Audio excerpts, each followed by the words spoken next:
بسم اللہ الرحمن الرحیم۔ گناہ گاروں کی نجات کے 4 طریقے ہیں۔ سب سے پہلا توبہ و استغفار ہے۔ مثال کے طور پر ایک عورت سے زنا سرزد ہو گیا اور وہ حاملہ ہو گئی، حضور کی بارگاہ میں حاضر ہوئی اور عرض کی، اے اللہ کے رسول مجھے پاک کر دیجیے۔ آپ نے فرمایا واپس جا اور ٹھہر جب تک کہ بچہ جنے۔ پھر جب اس نے بچہ جن لیا تو نبی کریم صلی اللہ علیہ وسلم نے اس سے فرمایا کہ بچوں کو دودھ پلا اور ٹھہر جب تک کہ اس کا دودھ نہ چھڑا لے۔ جب اس نے دودھ چھڑا دیا تو بچے کو لے کر آپ صلی اللہ علیہ وسلم کی خدمت میں حاضر ہوئی۔ بچے کے ہاتھ میں روٹی کا ٹکڑا تھا۔ اس نے عرض کی، اے خدا کے نبی، اس بچے کو دودھ میں نے چھڑا دیا ہے اور اب یہ روٹی کھانے لگا ہے۔ رسول اللہ صلی اللہ علیہ وسلم نے بچے کو ایک مسلمان کے حوالے کر دیا اور پھر حکم دیا کہ عورت کے لیے ایک گڑھا کھودا جائے سینے تک، اور پھر لوگوں کو اس کو سنسار کرنے کا حکم دیا۔ چنانچہ سنساری شروع ہوئی۔ خالد بن ولید نے ایک پتھر اس کے سر پر مارا اور اس کا خون خالد کی منہ پر آ کر پڑا۔ خالد نے اس سے برا کہا۔ حضور نے فرمایا، اے خالد خاموش رہو، قسم اس ذات کی جس کے ہاتھ میں میری جان ہے، اسی نے ایسی توبہ کی ہے، اگر ایسی توبہ محصول یا اشر لینے والا کرے تو اس کے ظلم و ستم کو بخش دیا جائے گا۔ پھر آپ نے حکم دیا کہ اس کی نماز جنازہ پڑھائی جائے اور اس کو دفن کر دیا جائے۔ اور دوسرا طریقہ اعمال صالحہ ہیں۔ اعمال صالحہ بھی موجب نجات ہیں۔ بے شک خدا تعالیٰ ارشاد فرماتا ہے، بے شک نیکیاں برائیوں کو مٹا دیتی ہے۔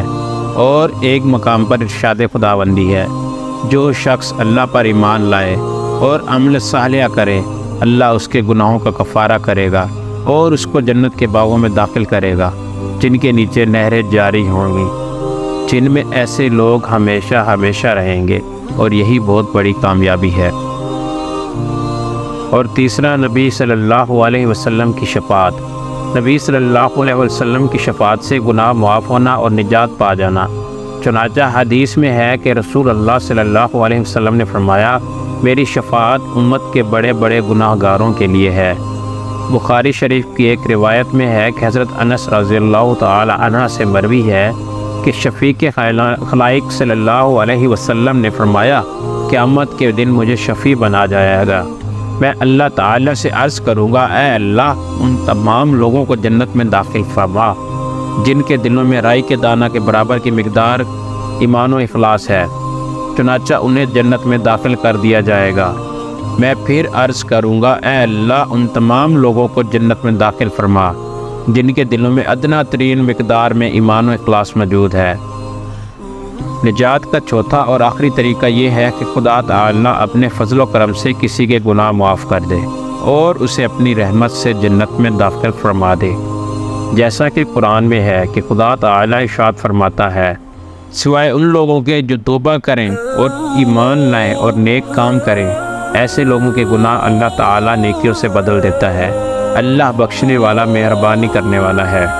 حدیث میں ہے، رسول خدا صلی اللہ علیہ وسلم فرماتے ہیں، میں اس شخص کو پہچانتا ہوں جو سب سے آخر میں جہنم سے نکلے گا اور سب سے آخر میں جنت میں جائے گا۔ اللہ تعالیٰ فرمائے گا، اس کے بڑے بڑے گناہ چھوڑ کر چھوٹے چھوٹے گناہوں کی نسبت اس سے باز پرس کرو۔ چنانچہ اس سے سوال ہوگا کہ فلاں دن تو نے فلاں کام کیا، فلاں گناہ کیا تھا۔ یہ ایک کا بھی انکار نہ کر سکے گا، اقرار کرے گا۔ آخر میں کہا جائے گا، تجھے ہم نے ہر گناہ کے بدلے نیکی دی۔ اب تو اس کی باچھیں کھل جائیں گی اور کہے گا، اے میرے پروردگار، میں نے اور بھی بہت سے اعمال کیے تھے جنہیں یہاں پا نہیں رہا۔ یہ فرما کر حضور اس قدر ہنسے کہ آپ کے مسورے دیکھے جانے لگے۔ ایک روایت میں ہے کہ اس کے بڑے بڑے گناہ بڑی بڑی نیکیوں میں تبدیل کر دیے جائیں گے۔